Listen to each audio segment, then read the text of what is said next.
మహాభారతంలో కురుక్షేత్ర సంగ్రామానికి ఎంతటి ప్రాధాన్యత ఉందో ప్రత్యేకంగా చెప్పాల్సిన అవసరం లేదు. కురు పాండవుల గురించి బోలెడు కథలు చదివాం.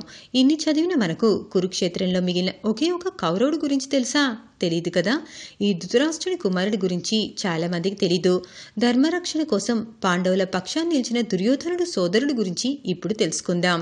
కురుక్షేత్రం ముగిసిన తర్వాత హస్తినాపుర సింహాసనానికి రక్షకుడిగా నియమింపబడ్డాడు ఇతను. అతడే అభిమన్యుడి కుమారుడు, పరీక్షిత్తుకు రక్షణగా నిలిచిన యుయుత్సు ధృతరాష్ట్రుని కుమారుడు. అయితే తల్లి మాత్రం గాంధారి కాదు, వైశ్యస్త్రీ అయిన సౌగంధ. గాంధారికి పిల్లలు పుట్టకపోవటంతో ధృతరాష్ట్రుడు వైశ్యస్త్రీ సౌగంధను పెళ్లి చేసుకున్నాడు. ఈమె ద్వారా తన వంశాన్ని నిలబెట్టుకోవాలని అనుకుంటాడు ధృతరాష్ట్రుడు. ఇంతలోనే వ్యాసుడు తన యోగా శక్తితో గాంధారికి సంతాన భిక్ష కలిగిస్తాడు.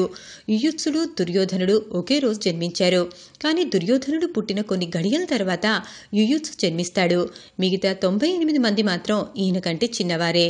యుయుత్సుడితో కలిపితేనే కౌరవులు 100 మంది. ఈయన రామాయణంలో విభీషణుడితో పోల్చవచ్చు. భారత యుద్ధానికి ముందు పాండవుల పక్షాన చేరి కౌరవులకు చెందిన ముఖ్యమైన సమాచారాన్ని అందిస్తాడు. కొంతమంది ఇతన్ని రాజద్రోహి అని కూడా చెప్తారు.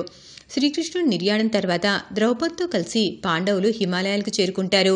ఈ ప్రయాణానికి ముందు ఇంద్రప్రస్థకు రాజు యుయుత్సును ప్రకటించి అభిమన్యుడి కుమారుడు పరీక్షిత్తుకు సంరక్షకుడుగా నియమిస్తారు. కొన్ని కథల ప్రకారం ఈయన తల్లి గాంధారి పరిచారిక సవ్వాలి అని పేర్కొంటారు. సరైన సమయంలో పాండవుల పక్షాన్ని నిలవటంతో యుయుత్సు మాత్రమే ఇంద్రప్రస్థకు రాజుగా ప్రకటింపబడ్డాడు. 18 రోజుల పాటు సాగిన కురుక్షేత్ర సంగ్రామం తర్వాత ధృతరాష్ట్రుడి 100 మంది సంతానంలో కేవలం యుయుత్సుడు మాత్రమే జీవించగలిగాడు. మహాభారతంలో చాలా తక్కువ మందికి తెలిసిన కథ ఇది.